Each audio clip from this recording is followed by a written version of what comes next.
All right, so hello everyone. My name is Kristen Nieves. I'm the Corporate Relations Fellow here at American Rivers. Um, this organizer discussion is going to be on volunteer recruitment and incentives. So I'm just going to jump right in. Oh, and feel free to introduce yourself in the chat and share what organization you're a part of, what cleanup events you've done in the past, and connect with each other if you'd like. So the first thing is registration tools.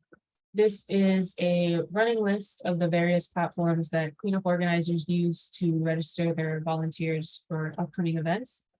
If you're considering choosing a new registration platform, this is a great place to start. Depending on your preferences, one might be more useful than the other. Then another one, for example, Eventbrite lets you create one event that has multiple cleanup locations and tickets. It also has an option for clicking a box to agree to terms that you can use as your waiver option. And you can also cap the number of registrants and recruit them or recruit a public audience through their platform. Another example is GiveSmart, which allows you to fundraise through the form, so the volunteers can register and donate within that same form if they'd like. And whichever one works best would depend on the cleanup or the type of cleanup that you're leading. So, for example, a smaller, more private cleanup, it might be sufficient just to use Google Forms just for collecting the volunteer information, since it's not as public as something being posted to Eventbrite's page of like upcoming events. So I wanted to open it up to you all to see if anyone had, if anyone's used any of these platforms and has any positive or negative feedback on any of them, or maybe another one that's not on the list.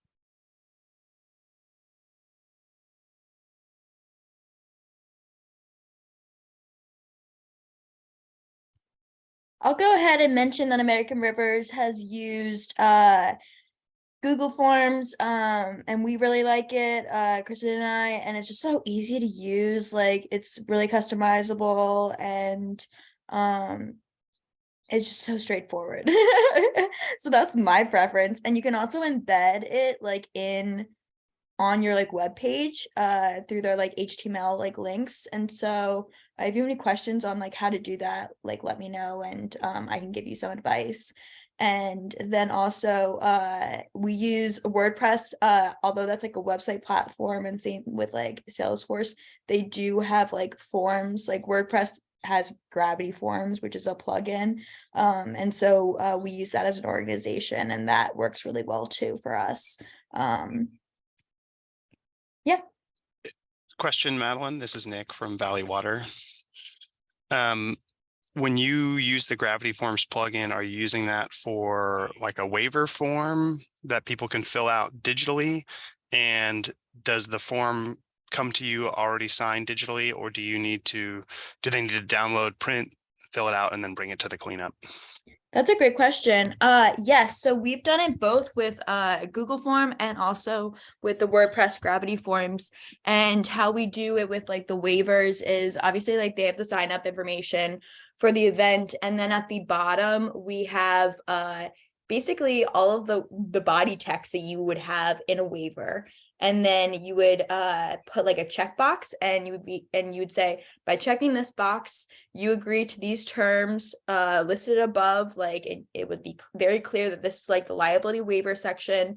And then they would sign with their name at the bottom too. So that has been approved by our general counsel. And it seems for others that I've spoken to that have gone the digital waiver route, that seems to work well. Then you don't have to go through, I think it's like Smart Waiver and other sites like that. I do know that there are organizers that use the Smart Waiver platform for digital waiver collection, and it's because they do so many events, it just makes sense to do it that way. And I've heard really positive things about that platform too. Cool. Yeah, one of the things that we've run into, just because we host, we organize a countywide cleanup that usually has anywhere from like 40 to 50 sites on one Yeah. day. And so we coordinate with our site coordinators, and they're responsible for collecting the waivers. And if they do the digital route, there's no way to know that, because a lot of them are at like public spaces like parks or, like visible places. So sometimes people will just show up and be like, yeah, we want to clean up, which is great. But we have the issue of like, if they didn't already do the digital waiver and they're not on like pre-printed registration list, then we kind of have to have the paper form there anyway. So we've just kind of just stick with the paper thing, and that's like your ticket to participate. But it seems clunky to me, and I'm trying to figure out ways to move around. So thanks for that information. Yeah, that's been kind of a conversation that I've had with some organizers, is like kind of like, do we go the paper route? Do we not? And either way, you're gonna need to have paper ones on site. And Sure. I think the only way and also you have to cross-reference. So sometimes it just is easier just to have the paper waivers, but on site, and just have everyone do it that way. But you could like have where everyone signs the waiver digitally, and then when you print out the registration list, you could just have like a checkbox of like, Sure. hey, they've signed the waiver. Same with like if they get a t-shirt, like same with like they have the size that matches up. And so when you're going down the list, you'll be like, oh, but obviously everyone that signs up is signing the waiver. So like yeah, ideally. So it kind of I've done it that way, and then with the expectation that people are going to just show up, or people are going to bring along their friends or family members that didn't sign up, and so I just kind of check the list, and if they're not on my original list, then I have them sign one, so in person. Cool, thanks. I'd be interested in knowing, to Nick's point, if there's anyone who is managing some sort of digital, like real-time waiver. For example, I know some people do like, people will use Square to make purchases like out in the field. If there's some way people can stream, like be connected to the internet and use like a tablet or something. Obviously that's not realistic if you have 40 to 50 sites on one day, but I would be interested in hearing from others if they're managing some sort of digital, like real-time sign up on day of. Potomac Conservancy has done it, and I've co-hosted events with them, and so they had like a QR code, so you would show up and you would literally like put your phone up against the QR code, and this is before COVID, so this is before people were like, what are QR codes? Like they've been around for like over like a decade at least. And so I definitely see that was definitely the struggle before COVID. It was a struggle because people weren't familiar with it. It was just like very much like not typical. They were like, well, because typically you would go and sign a piece of paper. That's like universally the volunteer like way to do it. And so that was like kind of, I felt like it almost took longer or the same amount of time. I don't think you were saving any time by having them do the QR code and uploading it on their phone and then doing the waiver that way, or even being handed a tablet. Then you have to like kind of worry about like Wi-Fi. And in my experience, I've done a lot of outdoor events where we were like trying to collect donations and like mostly with outreach events, and sometimes you don't have service. Even if you're like on a cell service plan, you don't have that, or it's not reliable, and so banking on that can be difficult. But I know that there's like with Google Forms, they have like an offline option, and so you can have like, you could hand them the tablet and still collect that information offline. And I think Smart Waiver does that too. They don't require a Wi-Fi or internet connection. So, but in my experience, it doesn't really actually save time. So yeah, that's just my 2 cents though. Yeah, one thing I'll add on to that, just we do have one. So we also manage our Adopt a Creek program, which that's kind of a separate deal. But one of our partners does use the QR code sign up. They use their own waivers for their regular Adopt a Creek cleanups, and they seem to have good luck with it. But that's not something like you mentioned that's really feasible for us to deploy a bunch of tablets or ask our site coordinators to download an app, and then they all have to have the credentials to log into one account. So it kind of gets sloppy. But one thing that we did, because the paper form works best for us, but we're trying not to produce a bunch of paper while we're out there, hopefully reducing the amount of litter in the environment. We just put a couple copies of our waiver in a few different languages in page protectors and distribute them to the site coordinators. And then our council has approved like a extra sign up sheet. So basically people can read the waiver and they can sign a separate form that'll take about 20 signatures, on each side. And that way, instead of having, 42 sided waivers we need to distribute, it's just one they can read through on site and then sign the sign-in sheet, which acknowledges that they've read the waiver. Also, the municipalities and like the Forest Service and government related entities, they for a lot of us, like, we have to sign more than one waiver. We can't, like, so it's definitely great if there's already, like, I've gone the digital waiver route where, like, I have people sign up or sign the waiver in advance, knowing that they're still going to have to sign the Forest Services waiver in person there, because in my experience, people get confused when they have to sign like multiple different waivers for different entities, and it takes a lot longer. And so you have to keep track of, like, okay, did they sign both documents and all of that? And so that's worked really well for us. And so that's just another thing, like, you also have to consider. I think eventually, though, that the government, they're going to start allowing us to all have like shared waivers, and hopefully eventually. It just kind of I think it's going to take another like century.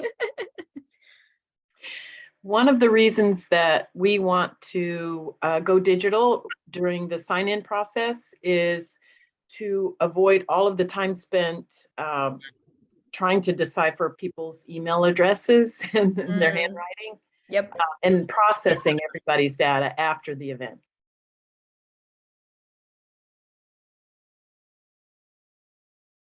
That is definitely a plus. The number of times that I've tried to read people's emails and handwriting, it's not worth it.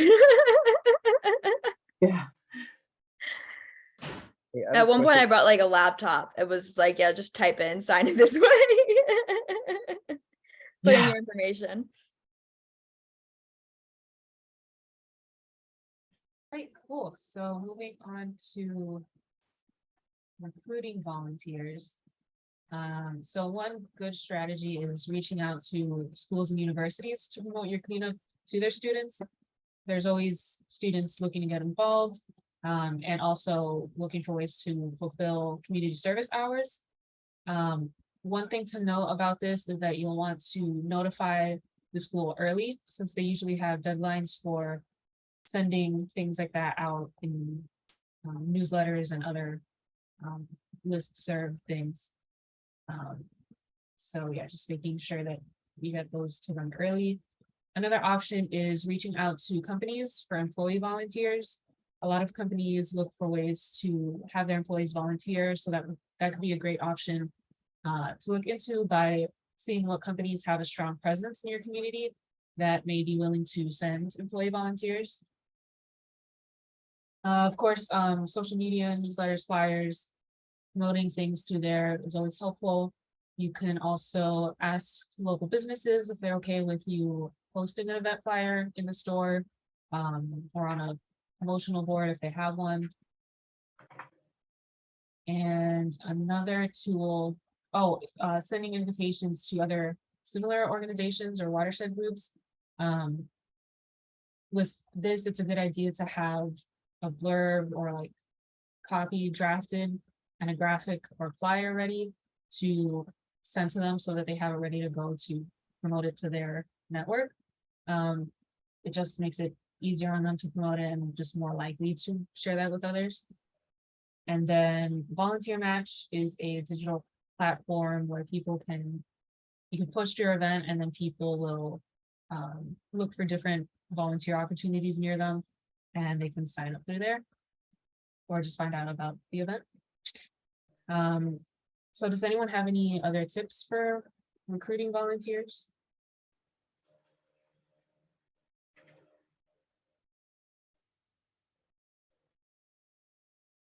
I would say for companies, employee volunteers, if you can make it, if you can like, because I know there's companies that like kind of they want to do this one-off thing, like a one-time kind of event or deal. How American Rivers works with companies is that like we're really looking for like long-term partnerships. And I think for you guys and the organizer network, definitely prioritizing that more than necessarily like the money or the event, like volunteers themselves, because then you can count on them and you can build that relationship over the years. And there are companies that it started off as like kind of a one-time thing, but I was able to talk them into, hey, let's make this an annual event. Let's like bring you guys out here like every year.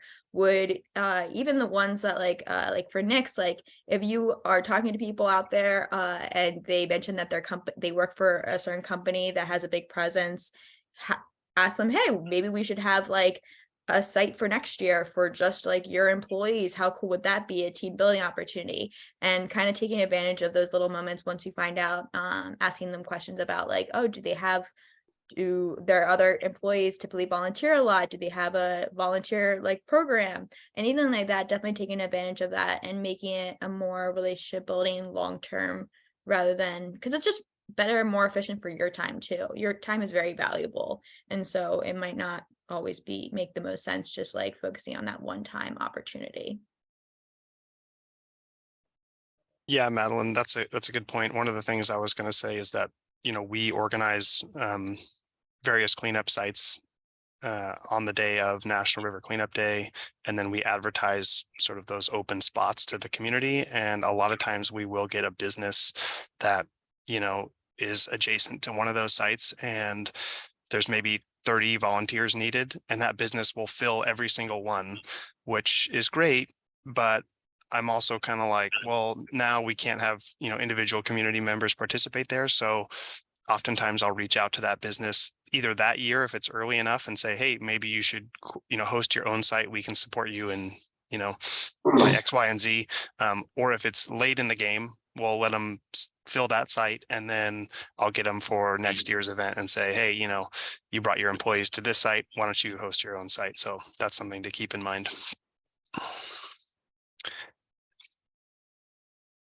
Yeah, and to kind of marry Kristen and Madeline's points about inviting other organizations and forming community partnerships, it doesn't need to be limited to watershed groups. It can be just other nonprofits in the area who because other nonprofits know what it takes to pull off an event of this size, and are happy to kind of share oftentimes in their network and help get the word out, and even maybe send a cohort of volunteers from their own nonprofit similar to a business. So thinking about how to grow the box in which we're thinking about who to reach out to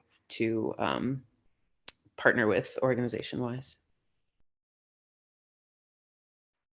And you can also like offer to post their opportunities too. So it's kind of like, it's not like a one-way expectation. You can, yeah, the reciprocal, I can't say that word. I'm new to my position, but it seems like our development director does a lot of outreach to the corporations that she has relationships with and lets them know about our volunteer opportunities. Great. Do they do that like ahead of time, or is that like or do you guys like look at your year like, oh, we have these many events, like, and then they do it at the beginning, or is it kind of like ad hoc like throughout the year? I'm only in the position a few months, but she did send out personalized emails. It's like a cover letter, but personalized emails to each corporation, inviting them to our upcoming events. So we do have a long list of our upcoming volunteer events. Cool. Yeah. So we've garnered some volunteers from that outreach, as well as longtime connections with corporations who want to volunteer. Quick question for Rosina on that. How are you making that initial contact with these corporations? I mean, that's some, here in the Bay Area, California Bay Area, we have so many tech businesses that, they're all practically on top of one another. Do you have like some sort of community list of all the businesses that are open to those sort of things, or are you just cold emailing or cold calling corporations in the area? So that's the magic that our development director does. She is an amazing, charismatic person. So she woos these corporations, in the name of garnering donations and sponsorships and that sort of thing. But along with that, she invites them to do volunteer work. And I'm sure, some of them, she has no idea whether they have a employee volunteer program or not. But some, like Ford, I'm in the Detroit area, and so Ford has a program where they actually pay their employees to volunteer. So there's kind of a black box of how she started all that, but she's been in her position for many years, and she's built up these relationships. Thank you. Mhm. We at American Rivers, we are a national organization, so and we have done this for like years, like a decade at least. We do a certain number of like corporate research profiles. Kristen and I do it. Our director of corporate relations does it.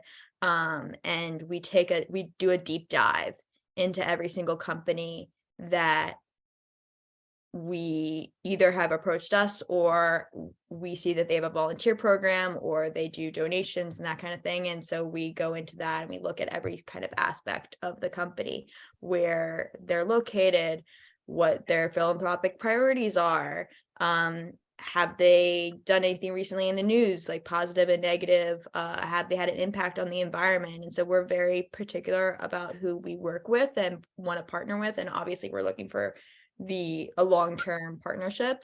And so that has allowed us to kind of like now, since we've been doing it for so long, now we have like a big, I guess, record of like Word documents of like specific companies and who they are and what they do and their different departments, and looking at like important contacts like from LinkedIn, or who like to target to have a conversation with, and even like the cultivation and then the application process if there is one. And so that's we do that more so than cold calling.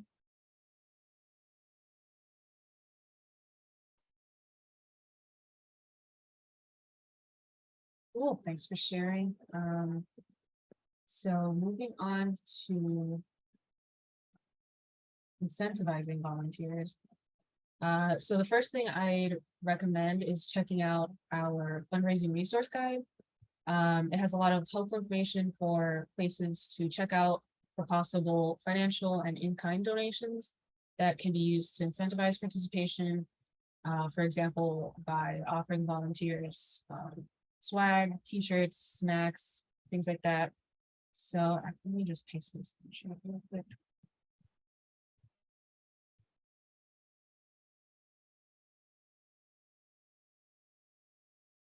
So this is the link to the fundraising resource guide webpage. I would say also to check with companies based in your region, because a lot of them will donate to local initiatives in their community. For example, an organizer in Vermont got socks donated to give to volunteers from a company that was based in the area that donated resources to local initiatives.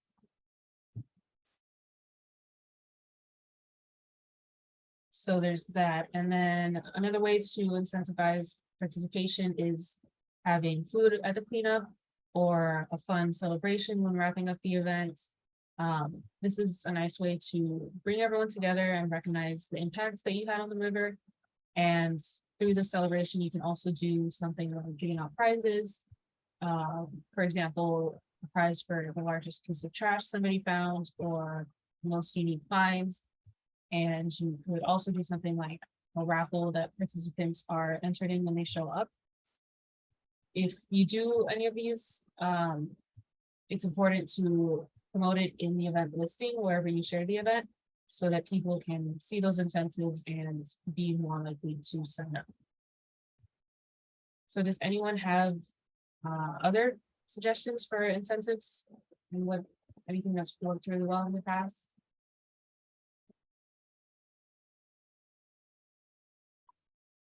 I know that like because I've done this where I literally cold contacted Clean Canteen at my old organization and asked them for like a donation, like of like a water bottle donation for, this was for an auction.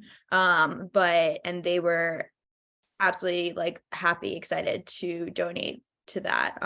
I know that Natural Restorations, who's out in Phoenix, they've gotten Yeti coolers, like, and they promoted that like on their Instagram, and they were like, hey, like come out, like you'll have a chance, like we'll have a raffle for a Yeti cooler and sign up. And they have like 100, 200 volunteers out there, which is really cool. And it definitely seems like that's, at least for their community, that seems to have really helped.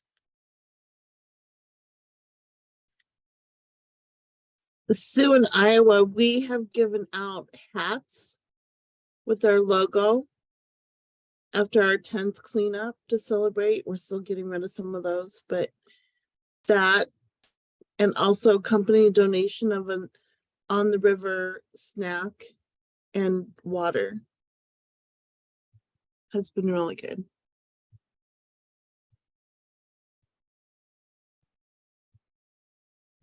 So I have a question for the group. I don't know. I'm just kind of looking at the participants and I'm not sure if there's any other like agency, like public or government agency groups on here, but we don't, at Valley Water, we don't have like a friends group or any sort of foundation associated with us. And so oftentimes when we go out to look for donations, you know, they're asking for, you know, 501c3 tax exemption documentation.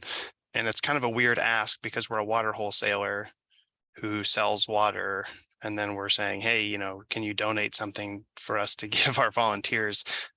We don't get a lot of success through like the regular channels unless we know someone who works at the company and has a better understanding of what we're doing and that we're not just trying to like pocket these items. Does anybody have any recommendations for reaching out for donations if you're not a 501c3 or tax exempt?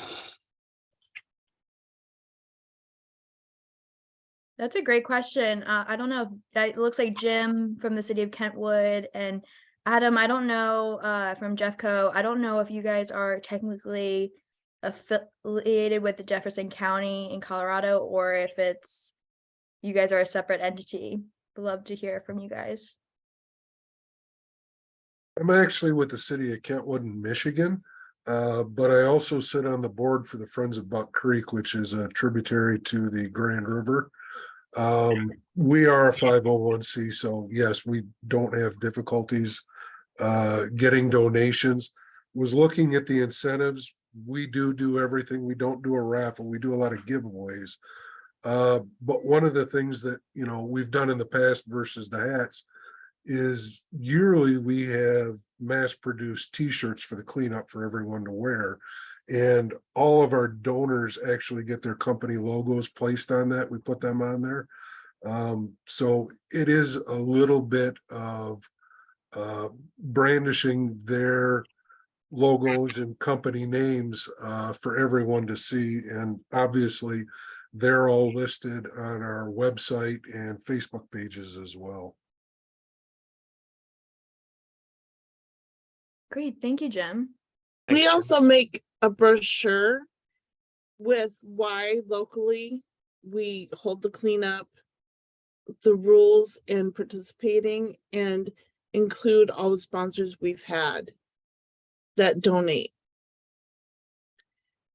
And including an individual thank you signed by everyone on the cleanup and having a picture with the follow-up for them to hang someplace in their business. Also, I think is a nice way to follow up with that kind of donation. But if you have somebody on your planning committee that is a 501(c), even if it's a church or a youth group or something, it might be beneficial to look into something like that. And I'm Thanks. wondering if, Nick, if you frame it as you're looking for a donation for the volunteers. Yeah, Yeah, not, correct. We do that, and we actually, so I'm pretty new to my position, but we organize our cleanups. It's essentially a Valley Water effort, but we have a consortium group, which is all the other city agencies within the county that help us pull this event off and sort of usually host sites in their areas. And we call ourselves the Creek Connections Action Group, but when I came on board, the Creek Connections Action Group is really nothing more than a name and just sort of an umbrella name we can use for our branding, which is great, but perhaps we can look into what it would take to have some sort of a friends group associated with that. But yeah, we have a website and we'll usually host the sponsors on there. It's just when we do the ask, a lot of people are like, oh yeah, they send us a link and it's like a donation request link, and a required field in most of those is, you know, your 501(c)(3) info. So you kind of have to know someone to get around that, is what we found. But yeah, that's a good suggestion. I think there's definitely room for growth here. Yeah, and I mean, I don't even know if you want to go the number, like getting you have to get a sponsor, and Right. then it's like a 3-year process, or at least it was when I lived in Tennessee. And yeah, it just kind of depends. I think, yeah, partnering with someone else that can like maybe like accept the donation for you might work. On our fundraising resource guide, I believe we put specifics like, hey, you need to be a 501(c)(3) nonprofit, or like some of those details. So hopefully that helps you narrow it down. But yeah, you're definitely in a unique situation. And I completely understand where you're coming from. There's a lot that have strict requirements for if you don't have those credentials. Yeah, I appreciate all the help though. Thanks, guys.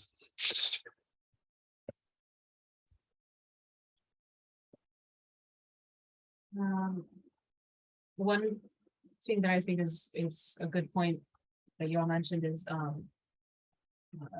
like recognizing whoever does donate to you, recognizing them at the event and following up with them, I think is a really good way to increase the likelihood of them supporting your cleanup again in the future. So yeah, always good to follow up with them after the fact and share summaries and pictures, and just thanking them for their support.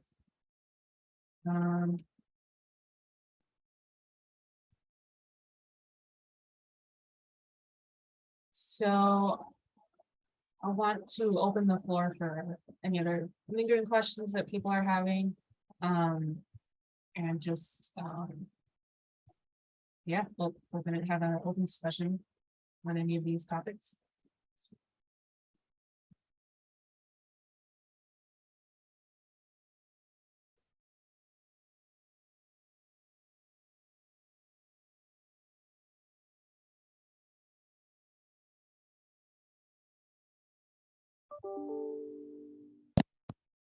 Going back to the last slide, it mentioned like as a way to incentivize, you could do like prizes for finding certain types of things on the cleanup, like the largest thing or the most unique thing. I'm wondering if people have done that and they've done other prizes just to expand on it. Give me different ideas, because I like it and we don't do that and it might be fun. Yeah, we've done it. We started doing it a lot more this past year, just because we had a bunch of, it was our 50th anniversary at American Rivers, or this year, and we got like a new logo and everything like that. And so our marketing person was like, you need to get rid of all of our stuff with our old logo. So we had a bunch of stuff we had to give away. Luckily we had hadn't been hoarding it, but like we had a bunch that we needed to expel. And so we brought a bunch to those cleanups. And so at the beginning, when I did like my speech and intro, I mentioned that like I kind of had like a whole spiel of like, hey, like, and we're also giving away like a coffee mug or whatever hat to anyone that finds the largest piece of trash, and then whoever finds the most unique. And I kind of went in, I was like, you never know what you're gonna find on the river. Like in the past, people have found like someone found dentures like still in their case one year. Some people have found like actual cash, like $100 bills. And so I'm like, oh, and you might come away with some money out of this event, like kind of thing like that. And so there are definitely going to be competitive people in the group that are really, and that really helps get the conversation started, giving them some ideas about like, what are the possible weird stuff you might find. And then they kind of start whispering to each other. And as we're even like going out and like after we like collected the supplies and we start like walking our way towards where we're going to do the cleanup, they're already like talking about like, what am I going to find? Like, I really hope I win. I really want, like, it's just kind of a fun bonding experience. So I really like doing that. So whenever I do have stuff that I can give away, I take advantage of that. And then at the end, we gather around and I'll like be making note like throughout the cleanup of like who's collected weird things. Like I go around and I'm asking people like, hey, like what have you found so far? And talking to them about that. And that kind of opens up the conversation to get to know them, and people like making those personal connections. And so asking them, so I'm kind of like making a mental note of like, okay, someone found this and this and this. And then at the end, we gather everyone around and we do our thank yous, and then we're like, okay, time for the prize. Like I know someone found like this and this, like did anyone else find anything weird? And so we all kind of like start talking and people share if they found anything strange. And then usually we do like a vote, and or it's like there's like just a clear winner all across the board. So it can be a little awkward, just depending on the group, like doing the voting thing, but it seems to have worked, and people really enjoy it. And then we give the prize to those two individuals. That's great. One thing that that I have been doing was, instead of doing a vote, which it, like you said, could be awkward, is I mean, we give away so much stuff. It's ridiculous, but like we have probably 8 or 9 contests, and then it's like first, second, and third for most plastic bottles. So the first plastic bottle gets something big, and what I have been doing for like weirdest object or largest object or strangest or whatever, or grossest, is assigning somebody that judging task. And I say, if you've got something, send it to text your picture to this number. Like one of them's my wife, because she's there and she'll judge the grossest item. And then she's like, okay, X, whoever sent me this wins the grossest item prize. So that takes all of the voting away, and it's really up to that person. And whether they want to announce what it is, especially the grossest item, that is up to her, because it gets pretty gnarly. The amount of like stuff that Kristen and I have received that I'm like, I can't share with anyone else. It's not appropriate to share with the general public to like promote or like even put like, but I always giggle when cleanup organizers, because they'll share with us because like, okay, they'll get it. Like yeah. I can't talk about it with anyone else, but like you'll get it. Right.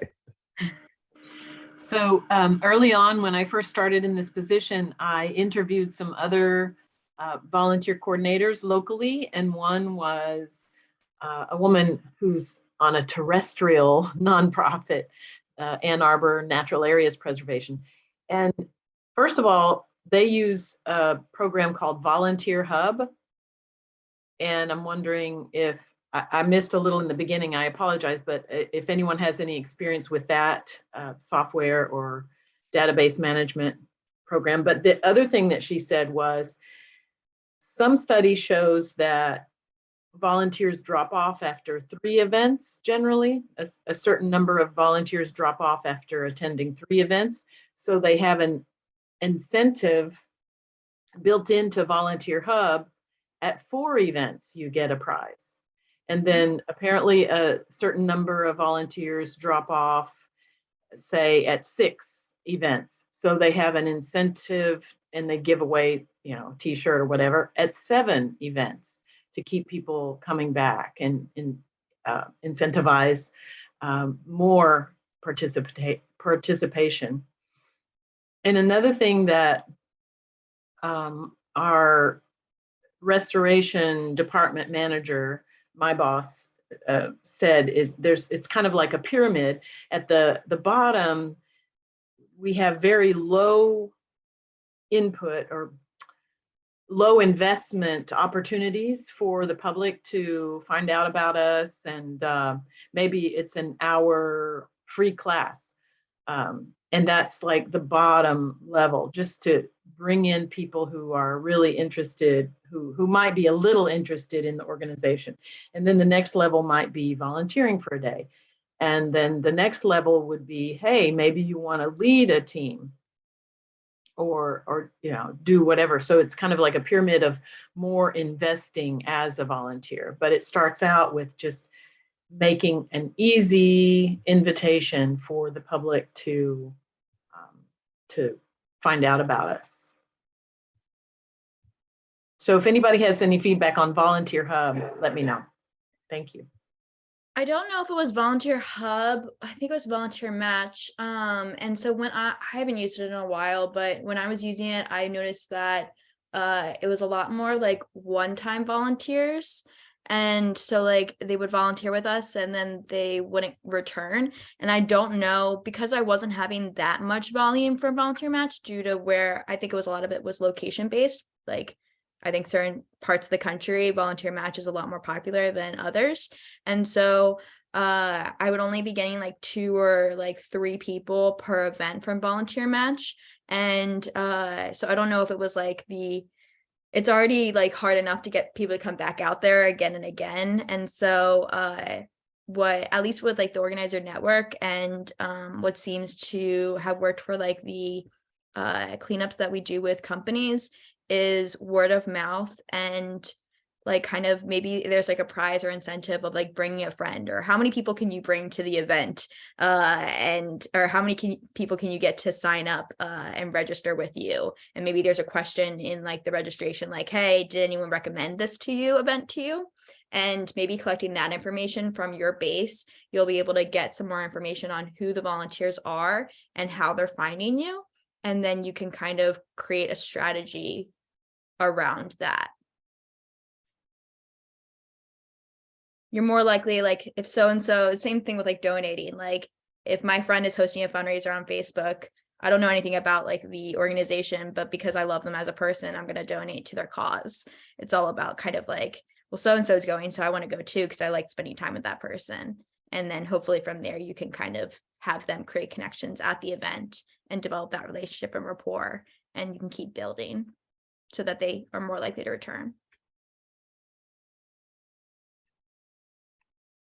Does That's anyone so else true, Madeline. It really does depend sometimes who makes the ask. Yeah. We kind of divide that up. We think of, in our planning committee, we take one meeting, and on the big note paper, we write down everybody or businesses that we can think of, and then we have our own colored sticker that we put by who we're going to talk to. If we have a personal relationship or whatever, then we go talk with them.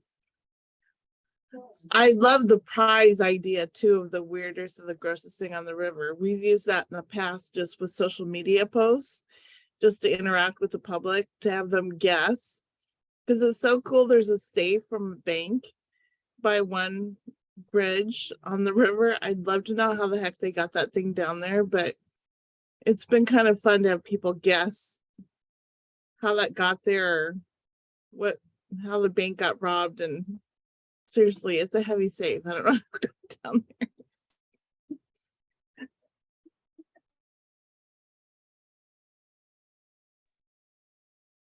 Sorry, I'm done. Awesome, thank you. To Awesome. Rosina's question, was there anyone else that had experience with Volunteer Match or Volunteer Hub?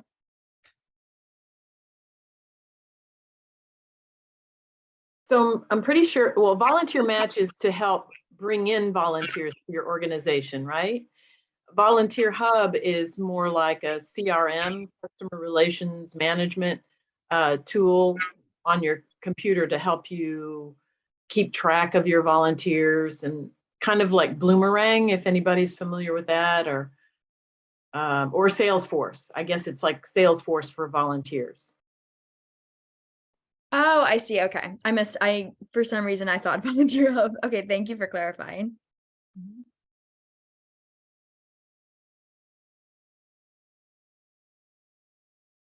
I'll just add one more thing. One of the members, it's actually our county parks volunteer group. They use a platform called Samaritan to track their volunteers.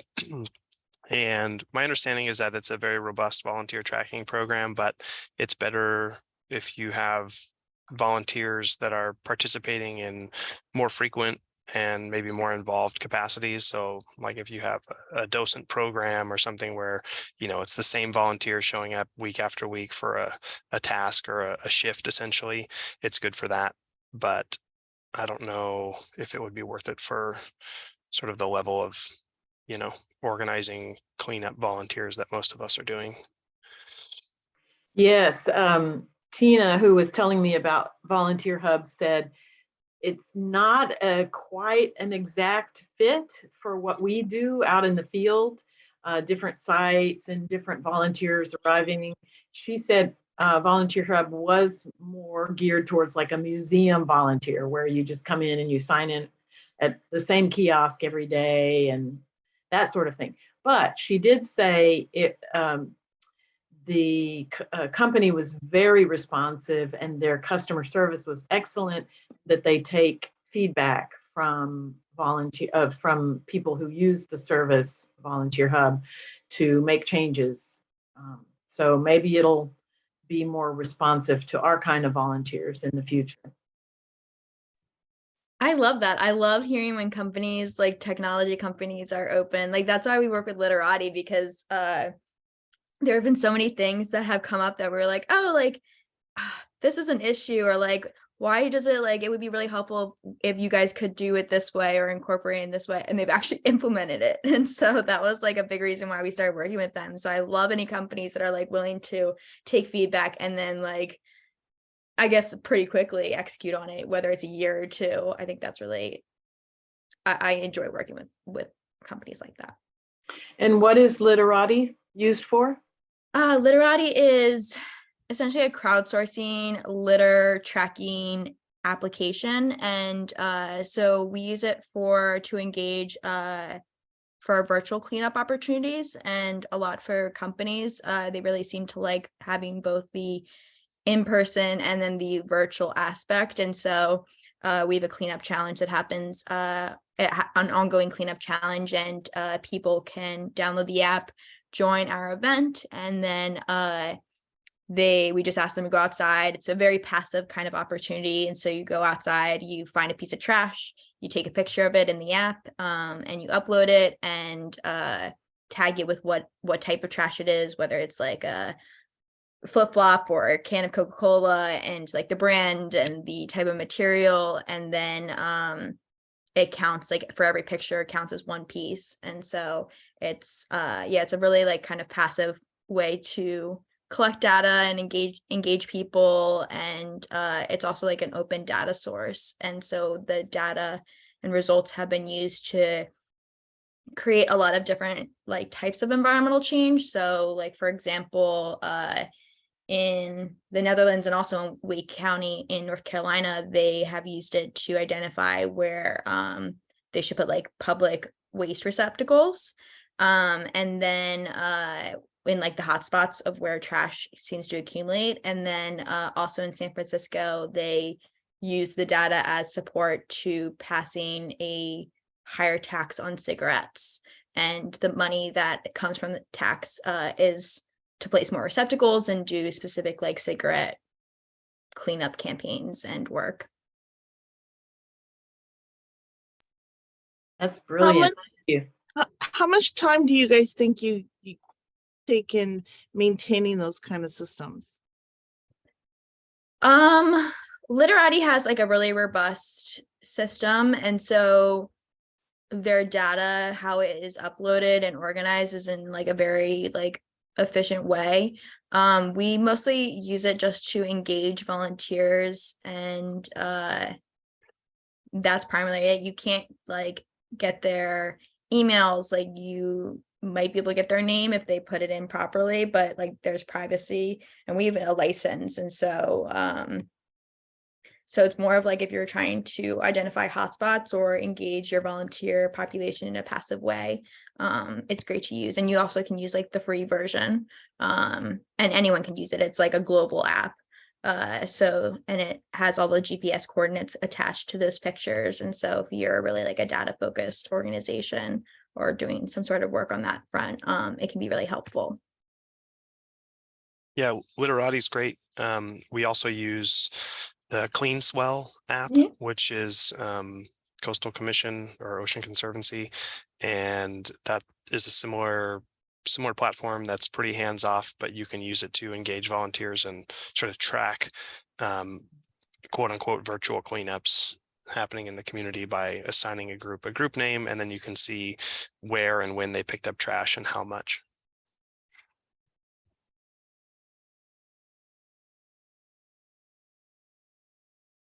I do have a question on all this, and maybe it's the right or wrong time to ask, but I mentioned earlier that we do a contest for the most plastic bottles. And I'd love to recycle everything. So I end up doing a lot of that myself, and it's like thousands and thousands and thousands of plastic bottles. Is like, what have y'all done to do recycling? Because it's an enormous task. I agree. It's kind of been not something that I've given up on, but because I don't want to come across that way. But I think it is definitely very important to show the volunteers like the visual like of like, this is how many plastic bottles, like that is really like helpful for them to understand the damage that we're doing by using plastic water bottles, and then also how it's getting into the environment, and why we're picking them up anyways. So I've been kind of primarily going on that side and education wise, but because of where we're doing cleanups most of the time, like they consider like if it's on the ground it's waste, but if it's in a trash bin it's not, and it can be recycled, which doesn't make any sense to me, but whatever. I get that some stuff can't be recycled, but I think there's gonna have to be an industry change of some sort. I don't know if there's anything else that we can do, unfortunately, but if anyone has, please let me know and share. I wonder what you all think about adding a second like day and time and shift for people to sign up for, specifically to help sort the trash that's collected, like the next day or the next weekend. Great idea. Yeah, I just would like to hear people kick that idea around together, if as far as like feasibility, and if you have tried that or something similar before and how it went.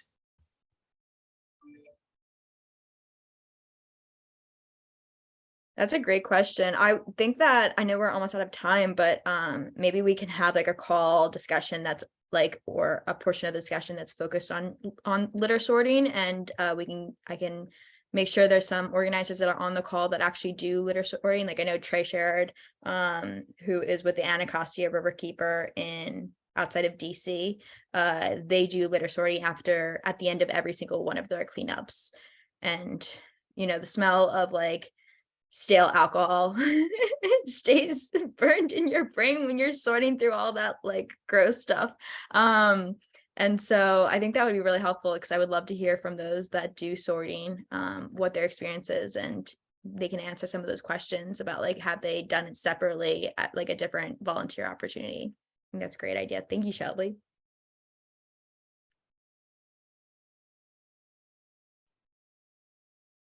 I have a quick question, which may fall into a separate day's discussion, but I'm wondering if there's any suggestions on grants that help us with river cleanup, because I understand that Friends of the Rouge used to do a Rouge rescue cleanup every year, and that everybody's sad that it's gone, but it's because of a lack of funding.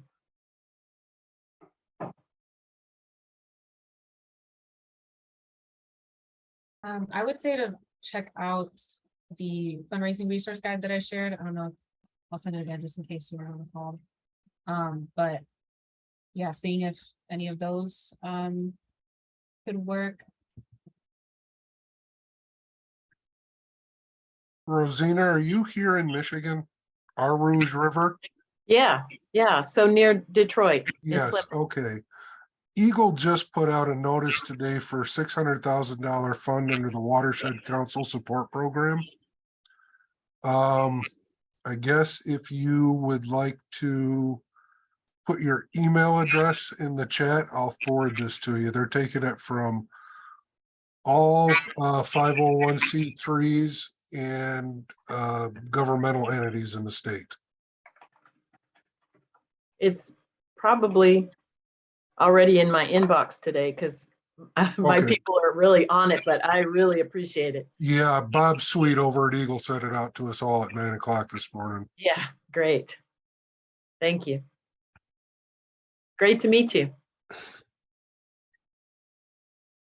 Yeah, I'll just add on. I mean, I know it doesn't help you unless you're in Santa Clara County, but Valley Water, the company that I work for, they have a huge community benefits program that offers grants for cleanup activities and things. So check with your water municipalities or water wholesalers in your county, see if they have any sort of, you know, opportunity for grants. But we definitely have one. And I think this year we're slated to give out over $1 million in grants for a variety of projects, but not just cleanups. Great, thank you. All right, awesome. So we're up on time, but thank you all so much for joining and for sharing. A lot of good ideas floating around. And yeah, if you have any questions, feel free to email me. But yeah, thank you all for joining. Thanks, everyone. Thank you, Happy almost everyone. April. Thank you so And much. Earth Month, our favorite time of year. Thank you, everyone. Bye. Very helpful. Thank you.